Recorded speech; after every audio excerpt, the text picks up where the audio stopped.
The history of the non-Christian philosophers up until the 18th century went like this. Here is a circle which stands for what the unified and true knowledge of the universe is. Then the next man would say no and cross out the circle. But he then would say, here is the circle. And the next man would say no and cross out that circle. Then he would make his circle. And the next man would cross it out and make his circle. This continued through the centuries. They never found the circle, but they optimistically believed someone would, beginning only from man himself and on the basis of man's reasoning alone. Then the endless row of circles through the centuries and the crossing out was broken. And a drastic shift came because the humanistic ideal had failed. Humanistic man gave up his optimism for pessimism.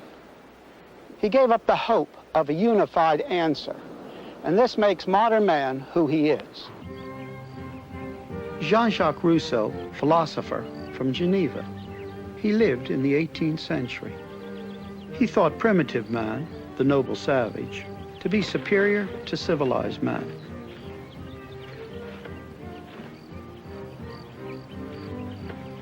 He felt that the Enlightenment, with its emphasis on reason, the arts and the sciences, caused man to lose more than he gained. Rousseau saw the constraints of civilization as evils.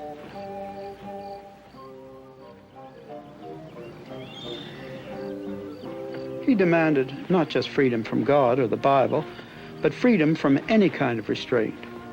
Freedom from culture, freedom from authority, absolute freedom for the individual, with the individual at the center of the universe. When applied to the individual, his concept led to the bohemian ideal, where the hero was the man who fought all standards and all values and all restraints of society. When Rousseau applied his concept of autonomous freedom to society, his concept would not function. Whosoever refuses to obey the general will shall be compelled to do so by the whole body. Rousseau wrote this in 1762.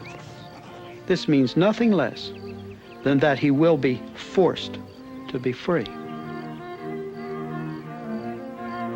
In other words, tyranny. A tyranny that carried its position to its logical conclusion in the reign of terror of the French Revolution. Robespierre, the king of the terror, genuinely saw himself putting Rousseau's ideas into practice.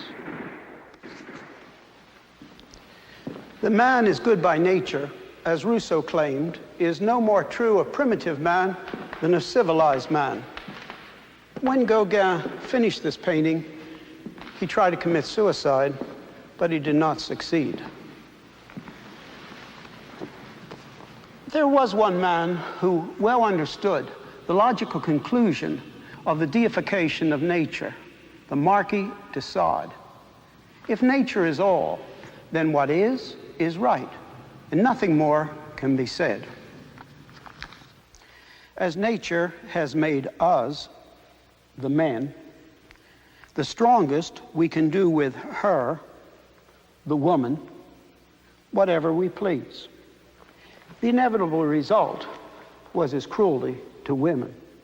Thus, there was no basis for either morals or law. Let me dwell for a moment on the Dutch Reformation painters, who so rejoicingly painted the simple things of life. They knew that nature was created by a personal and a good God. But they also knew, because of the fall, man's revolt against God, that nature as it is now is abnormal. That is a very different thing than taking nature as it is now and making it the measure of goodness. Because when this is done, there is no difference between cruelty and non-cruelty. Even at the time of Rousseau and his followers, the two concepts of total freedom and of everything, including man, being part of one big machine, could no longer be kept together. Humanistic man has no place for a personal God, but there is also no place for man's significance as man, no place for love, no place for freedom.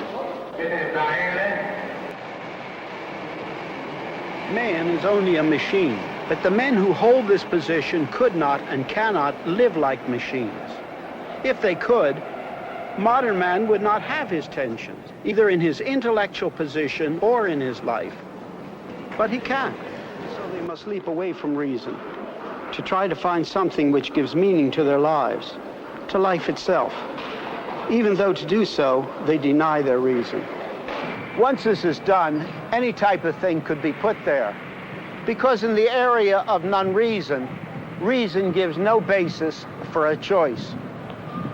This is the hallmark of modern man.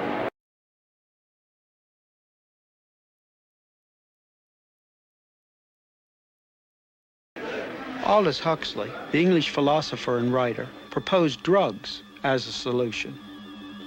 According to him, we should give drugs to healthy people. By means of the drug experience, they could then find truth inside their own heads anytime they wished. What was left for Huxley and his followers was truth inside man's own head. To them, objective truth was gone. The drug culture and the mentality that went with it had its own vehicle which crossed the frontiers of the world, which were otherwise almost impassable by other means of communication. This record became the rallying cry of many of the young people throughout the whole world. It expressed the essence of their lives, their thoughts, and their feelings. Later came psychedelic rock, an attempt to find this experience without drugs.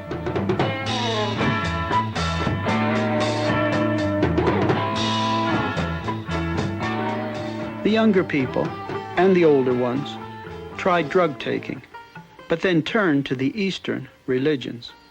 Both drugs and the Eastern religions seek truth inside one's own head, in negation of reason. The central reason for the popularity of Eastern religions in the West is a hope for non-rational meaning to life and values.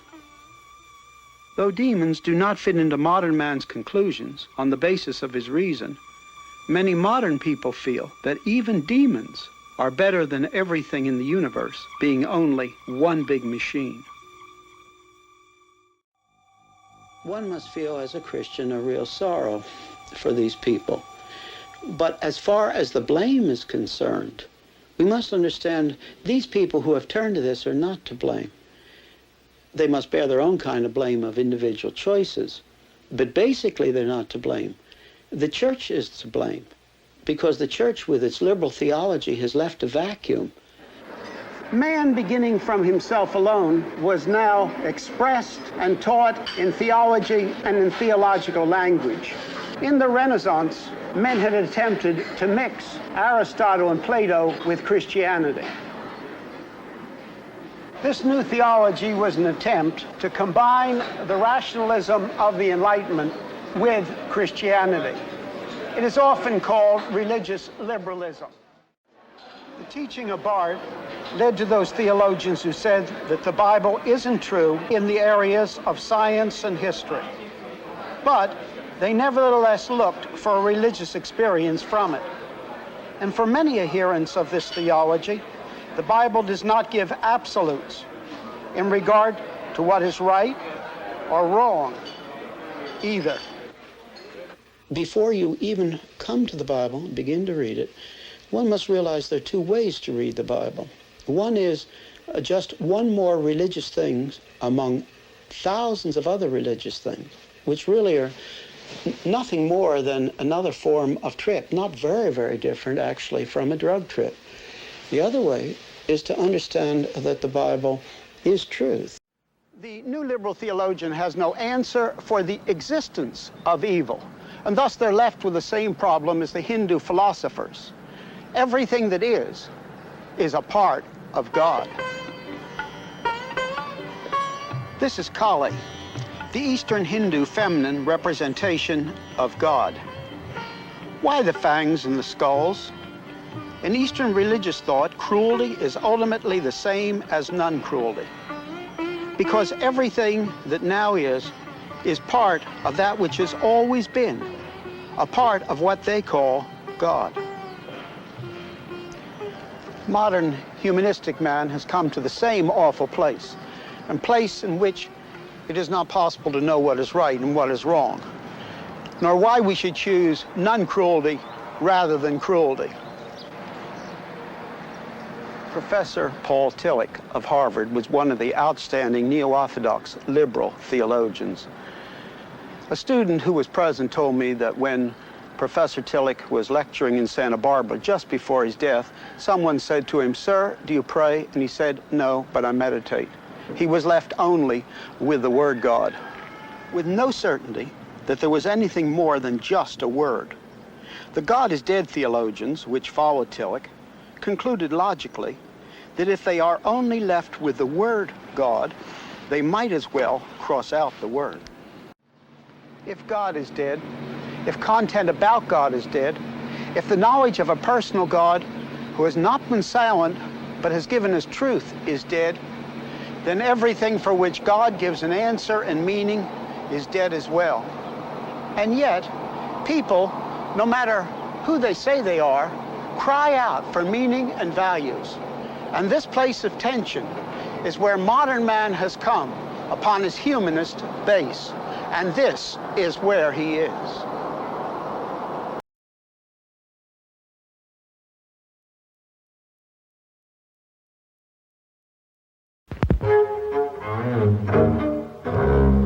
Modern man's humanistic thought has come down in many, many forms, until at a certain point of history, and I would put it in the early 1960s, people heard this same message coming at them from absolutely every side. Whether they read the book of philosophy, or they went into the art museum, or they listened to music, or they read a modern novel, or they went to the philosophic cinema, it was always the same.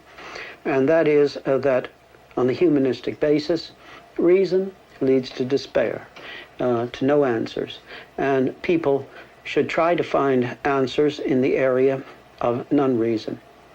It had brought people to the place where there were no fixed values whatsoever. These were completely gone.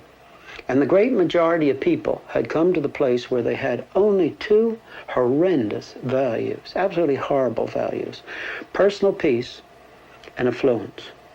Now, because I'm going to use these terms over and over again in this episode, let me define them carefully, and I'd urge you, please listen with care.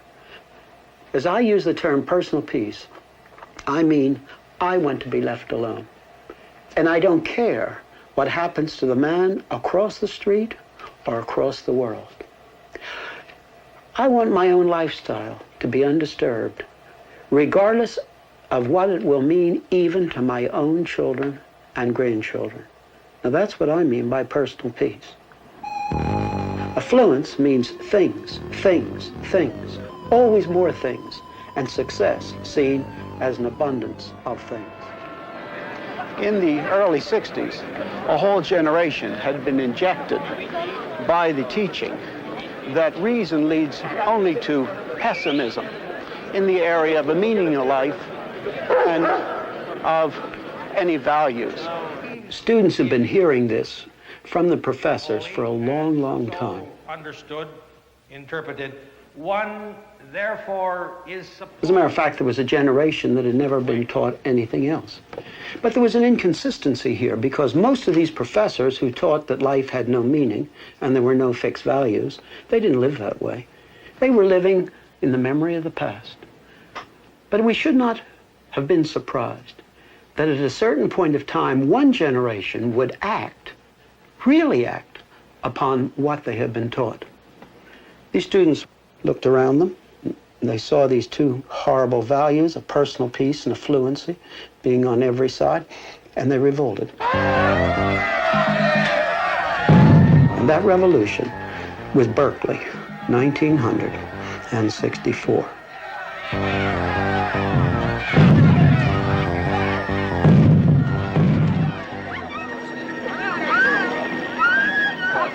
Looking back into that which is now past history, we don't understand where we are today unless we take a moment to understand the flow through Berkeley of 1964.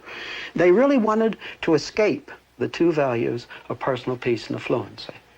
And they did it in two different ways. First of all came the drug scene, the hippie scene. It was an ideology to them. Let's not make any mistake. Back in those days, it was really an ideology. They really believed in it. They really believed that if you could just take and put drugs into the drinking water, LSD, into the drinking water of the reservoirs of the cities of the world, and you had enough people turned on, that civilization's problems would be solved. They believed it with all their heart. Getting high with the help of your friends. It's a very powerful message. About the same time at Berkeley, there arose a second element in this attempt to escape these two terrible values of personal peace and affluency. This was the free speech movement. At first, the free speech movement on Sproul Plaza was neither left nor right. It was simply a desire, a demand that they have a right to have freedom, to have political rallies on Sproul Plaza. And by God, people, we have to push Reagan right back to the wall, and if we have to, we got to push him right through the wall.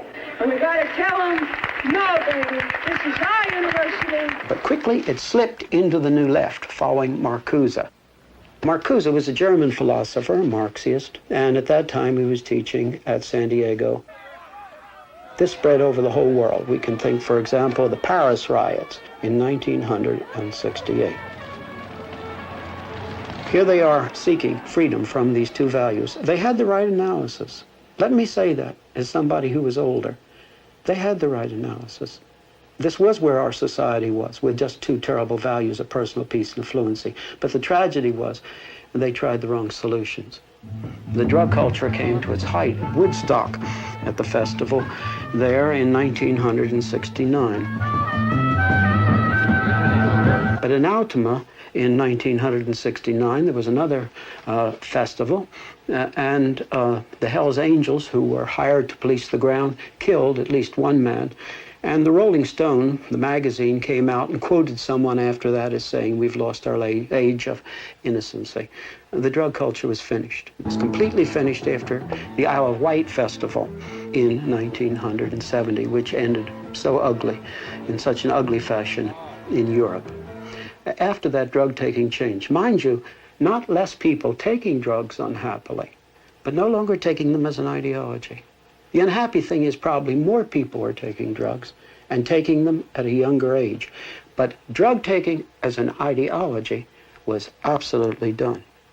The New Left went the same way, gradually ground down. It brought forth naturally violence. Violence in the United States, violence in Europe. And the idealistic young people really didn't like the violence that it just reasonably and naturally brought forth. So here the students were, and they had tried to escape these two awful values of personal peace and affluency, and now their two hopes, the New Left and the drug thing, was gone. What were they left with? And they were left with apathy. Apathy. Many, many people were so glad when the universities quieted down at that time. And in one way, it's good. It did quiet down. But I could have wept, and I did weep as I met these young people after this. All they had left was apathy. And they had tried to escape their parents' poor values or society's poor values, and they'd gone around in a circle and come back and ended 1 inch lower. And now apathy ruled with them, and what was left? The two values of personal peace and affluency now ruled supreme.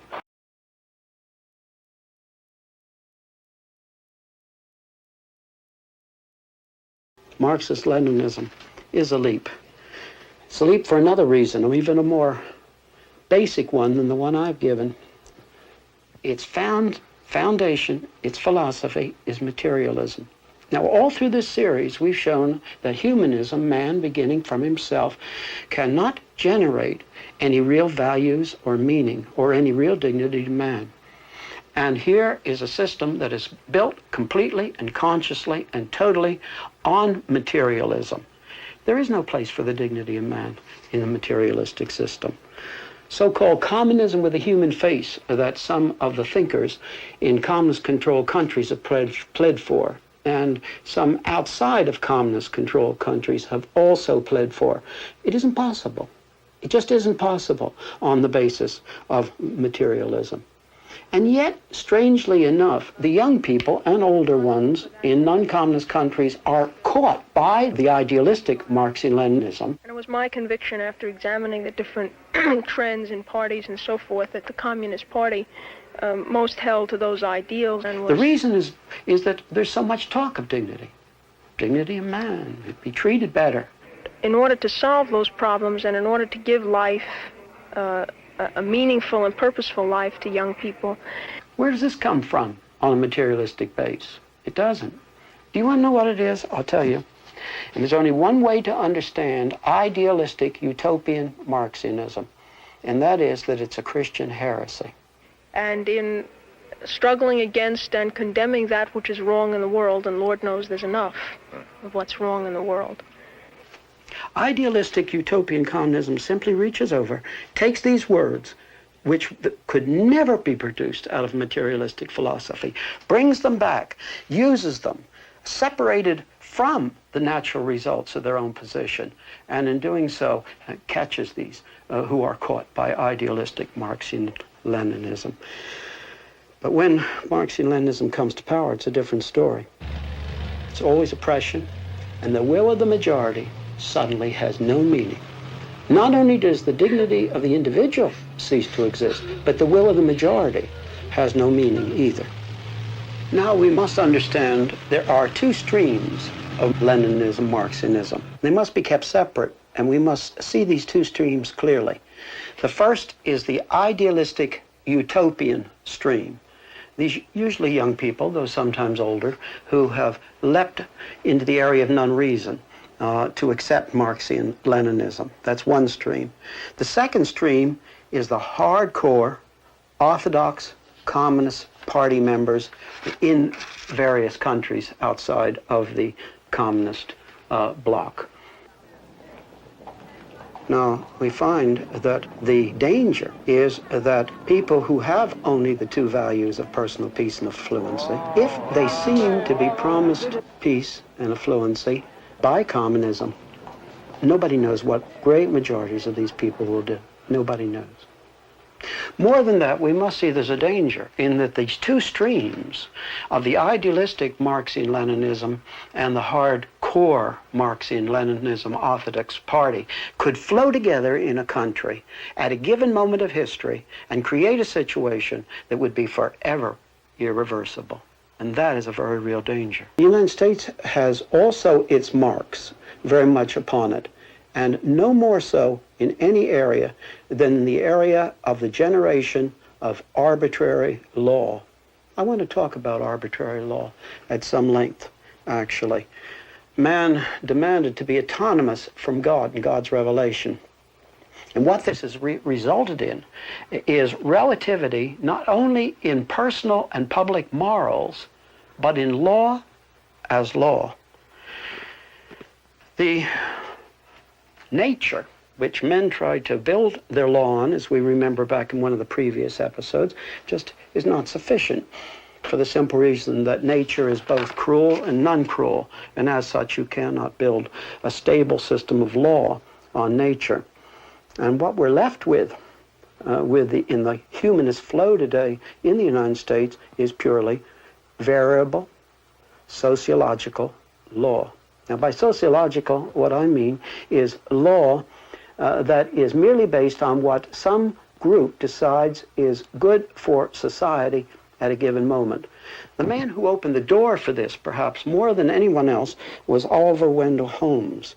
And he wrote in a letter, I'll quote him exactly, "The ultimate question is, what do the dominant forces of the community want? And do they want it hard enough to disregard whatever inhibitions stand in the way?"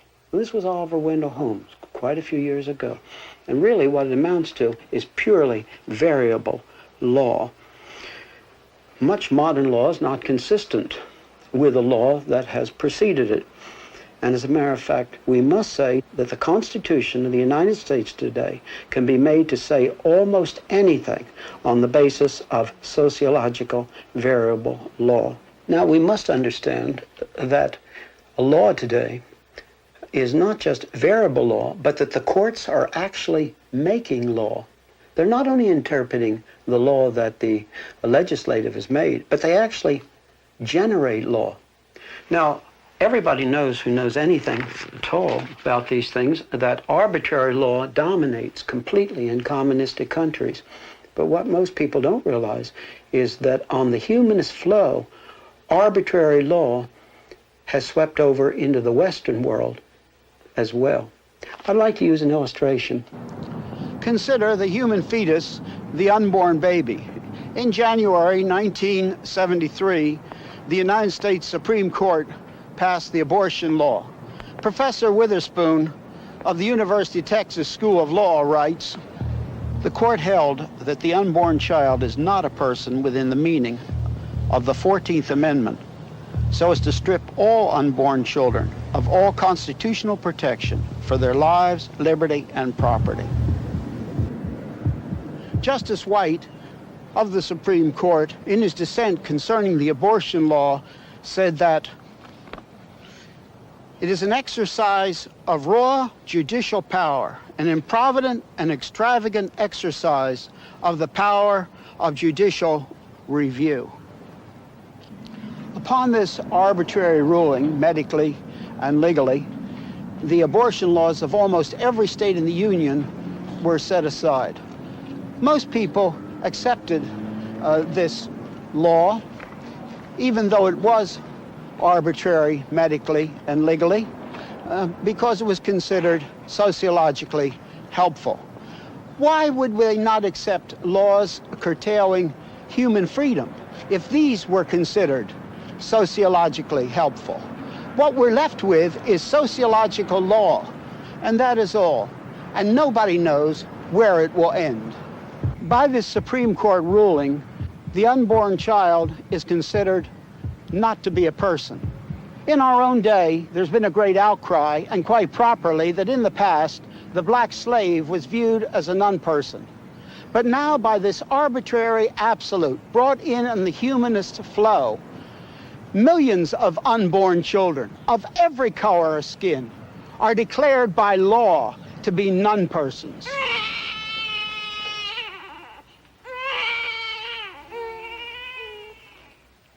Now, a question has to be asked. In the day when there are no fixed values, why could not the aged, the incurably ill, the insane, and other classes of persons equally arbitrarily be declared to be non-person on the basis of arbitrary law if the courts thought that it was sociologically helpful?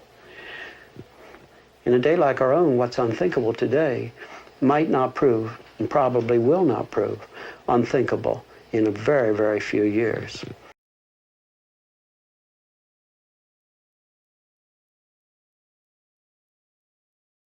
Well, there's the possibility of the total dominance of the 51% vote. Now remember, it was Christianity, the Reformation Christianity in the north of Europe, that brought forth the forms and the freedoms which we have, the 51% vote.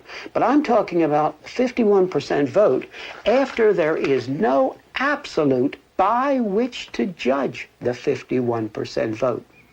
There was a time in the days when the Christian culture was more dominant, when the lone individual could stand up with the Bible in his hand and say, "You're wrong," even though the majority has voted the other way.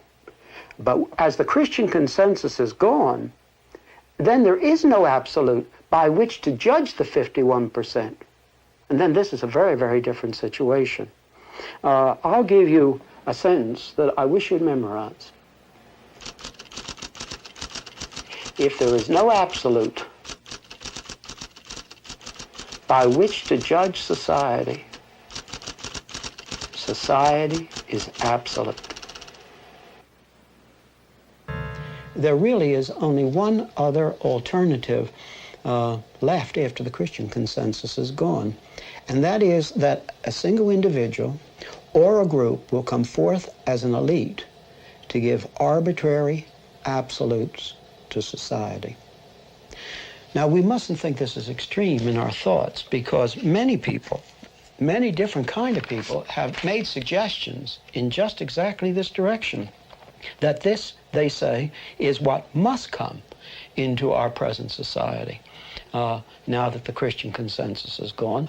One man stands out who said this quite some time ago, and that's John Kenneth Galbraith. And he suggested that the intellectuals, and especially the academic world, and especially the scientific world, plus the government, would provide such an elite. Robert Theobald, at the Second General Assembly of the World Future Society in June 1975, said, quote, "It's naive to deny the necessity for some kind of competent elite," end of quote. Daniel Bell, who's one of the great thinkers of this particular moment of history, has written a book called The Coming of Post-Industrial Society. In it, he says, both government and business has become so technical that the technocrats must become an elite to take over. And he says this is what's going to happen if we continue in a straight line from where we now are. But in it, he gives a most astute warning, a warning that the lack of a rooted moral belief system is the cultural contradiction of the society, the deepest challenge to its survival. Now, what does he mean by that? Well, he means that in this society that we're saying is just, there it is, some sort of an elite, one kind or another, in which all these men and many other thinkers are talking about today. What he's saying is that how are they going to generate any real absolute? How are they going to generate any real meaning? How are they going to generate any real ethic? In other words, you could sum up what he's saying, and brilliantly saying, as that in such a society, there is no absolute ethic to accompany the absolute power. Now, that's exactly what stands ahead of us in this matter of an arbitrary elite taking over and giving arbitrary absolutes to the community. Humanism has found no way to deal with the problem of morals and ethics and values. And Rousseau's romantic utopian theories led to the violence of the French Revolution and to the guillotine. Now, when we begin to talk about an authoritarian elite, please do not think of the model of Hitler and Stalin. That would miss the mark completely. What we're facing is something much, much more subtle, something of which Hitler and Stalin would not provide the model at all. Rather, it's in all probability going to be a manipulative authoritarian elite. Now, when people believed, indeed, that man was made in God's image, there was a real basis for humanness. I'm saying humanness, for people being human. But once this is removed, as it has been now so largely removed with the loss of the Christian consensus, there is no reason, once we see people merely as a machine, as not qualitatively different from non-people, non-man, there's no reason why we should not tinker with them. As a matter of fact, Francis Crick in this article uses that word tinker. There's no reason why we shouldn't tinker with them genetically, and there's no reason we shouldn't manipulate them, and there is no reason why we shouldn't control them. And of course, we must think of the manipulatory possibilities of television. It has its own tremendous possibilities. Violence broke out again last night as some young people were prevented from meeting peaceably in the downtown area by noticeably nervous, if not to say trigger-happy police.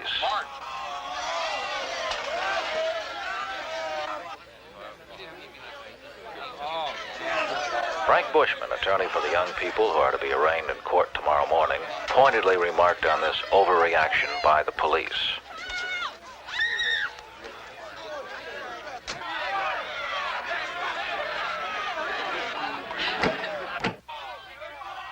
I hereby declare this an unlawful assembly. Late last night, disorder broke out among a small, unruly mob as our guardians of the peace quietly and efficiently, in spite of extreme provocation, restored order. I command you to disperse. And if you do not, you shall be arrested for refusal to disperse. You have 2 minutes to disperse.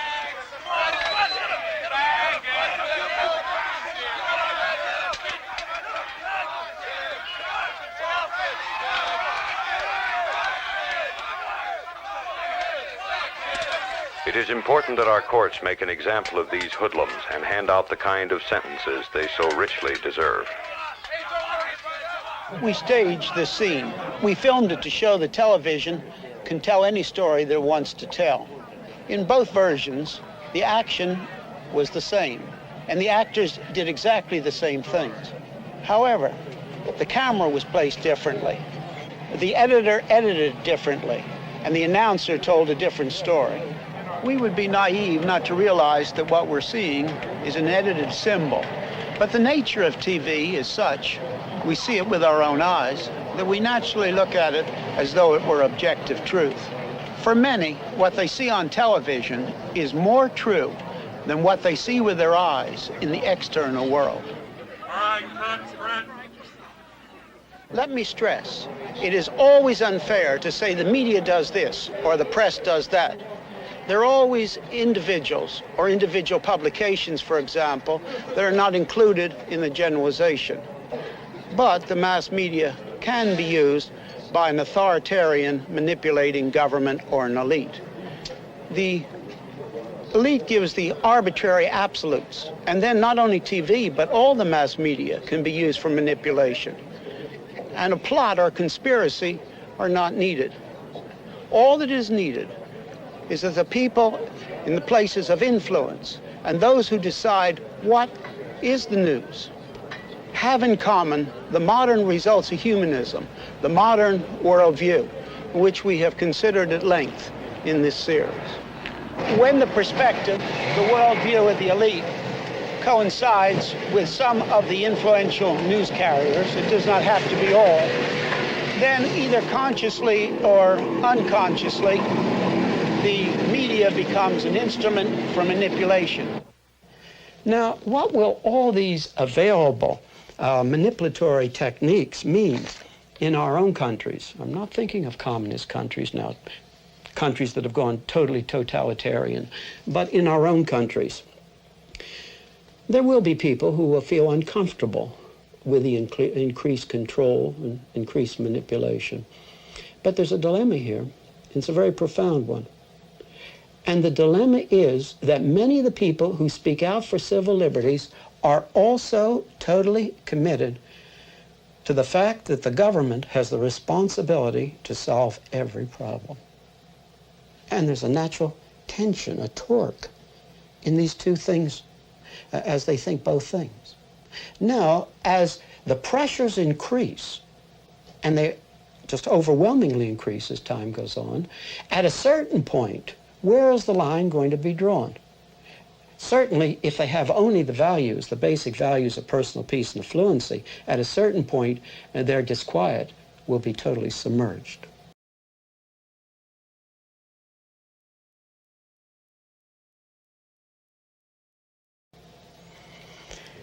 The Christian consensus gave us such tremendous freedoms. Of course, as we've said many times, the basic Christian message is that an individual can be right with God only upon the basis of the work of Christ alone. That's all he needs. And the humanist element is gone out of that. But it carried with it, of course, many, many secondary things. And one secondary thing was this tremendous range of freedom that we've been talking about. Freedom that didn't lead to chaos. But now listen, don't you see that if you can have these titanic freedoms not leading to chaos because of the Christian consensus providing a form, if you remove that Christian consensus as a form, then the very freedoms which have been such a glory and a wonder that we have had from the Christian consensus, these very freedoms then become the hammer blows to destroy everything and to lead completely to chaos. In other words, the good thing becomes the poor thing once the consensus, the form, is removed. Now, that's exactly what has occurred. Now, coming and thinking of the United States, we could think of other countries in the Western world, but I'll choose the United States. From what source might the authoritarian, manipulating government come? Most people immediately, of course, think of the administrative side, a president with too much power, but the administrative side isn't the only place to keep your eyes on. Now, it's true that it's harder to think practically of the congressional side bringing forth such an authoritative government, but it's not unthinkable. A public official serving on the very highest level in the United States at one point said a very wise thing. What he said was, and I'm quoting, "Legislative dictatorship is no better than executive tyranny." And he's absolutely right. It isn't a question of from what side of the government the authoritarian manipulative government comes. The problem is it's coming. The fact that the danger is there. And now we come to what I would say is the chief point. With variable sociological law, the courts generating law must not be ruled out as the source of the place from where authoritative manipulating government would come from. Someone has used the term of the imperial judiciary. It's a very good term in our modern setting. And don't forget that as we talk of the rise of authoritarian government, that the words right and left really lose their meaning in a certain way. I'm not saying that they don't have a meaning, but you must see something deeper than this. And that is the right and the left are really only two roads leading to the same end. The problem is not choosing between one or the other. The problem rests at a more crucial point, and that is the elite, the authoritarianism as such, filling the vacuum which has been left by the loss of the Christian consensus, filling the vacuum and forcing a form on society so that it will not go into chaos. This is the real problem. And with most people, the young and the old, committed to apathy, and most of the populations of the various countries being committed to the values of personal peace and affluency, do you think they will stand up at great cost against such a trend, as long as they are promised the affluency and the personal peace? Will they not rather give their position up, give up even their liberties, step by step, one after another, as long as they have the illusion, even the illusion, of personal peace and affluency? The weak humanistic ideals have not been able to provide a base which is needed. Let us remember what humanism is. It's man demanding to begin autonomously from himself and turning away completely from anything God might have to say. And this kind of humanism, this humanism, was not able to provide in the past and the present, nor will it in the future, a support strong enough for society that will still give us freedoms. Now, what are the alternatives? Well, in the natural flow of things, there would seem to be only two. One, an imposed order, and we spent a long time in this episode and looking back into other episodes about the possibility of this imposed order. Or, in the natural flow of things, just one other alternative, and that is that our society would affirm the base that gave us the form and freedoms in the first place. That is a return to God's revelation in the Bible and as he has revealed himself in Christ. This was the base that gave us the forms and the freedoms. And it would seem as though these are the only two alternatives: imposed order or our society affirming the base that gave us the form and freedoms in the first place. But I want to say something as a warning immediately. Christianity cannot be accepted merely as a means to an end, sociologically. It cannot be accepted merely as a superior utilitarianism. Christianity's truth, and it demands a commitment to that truth. It means there is an infinite God who is there, And he has created all things. Things are not a product of chance. This infinite personal God has created the heavens and the earth. He has created the space-time continuum. It means the acceptance of Christ as Savior and as Lord. And when we accept him as Lord, it means that we come to live under the absolutes, the moral absolutes, which the Bible gives, even if it sets us apart, as it did the early Christians, from the surrounding culture. In this place, there are morals, there are values, there is meaning, and very specifically, there's meaning for man in this place. But we must understand that what is involved here is truth, not a truth which is a leap into an area of non-reason, but a truth that gives us a unity of all of knowledge and all of life.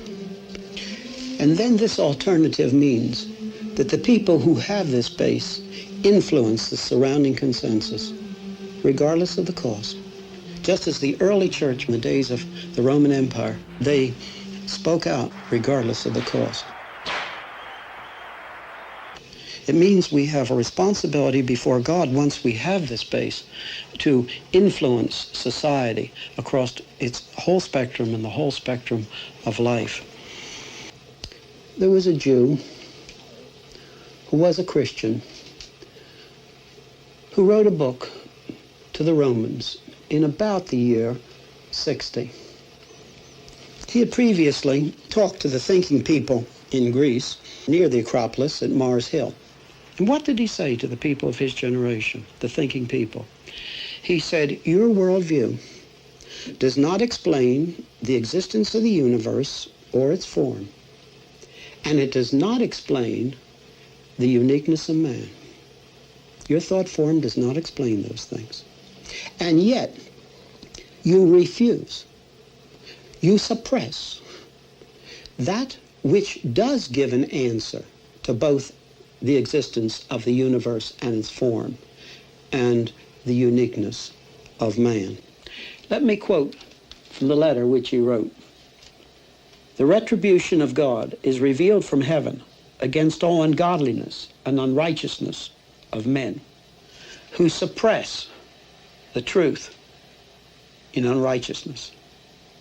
Because that which is known is evident within them. And here he's talking about the unique mannishness of man. Man is different from non-man. Because that which is known of God is evident within them. For God made it plain to them. For the invisible things of him since the creation of the world are clearly seen, being perceived by the things that are made. And here he's talking about the universe and its form. For the invisible things of him since the creation of the world are clearly seen, being perceived by the things that are made, even his eternal power and divinity, so that they are without excuse. He says that the universe and its form and the uniqueness of man speak without conflict, giving the same message that the Bible gives in greater detail. And we must say to the humanist man of our own day the same thing as he said to the thinkers of his day. Humanist man, demanding to begin autonomously from himself, has no answer for the existence of the universe and its form, or for the uniqueness of man. And yet they reject the answer that really gives an answer.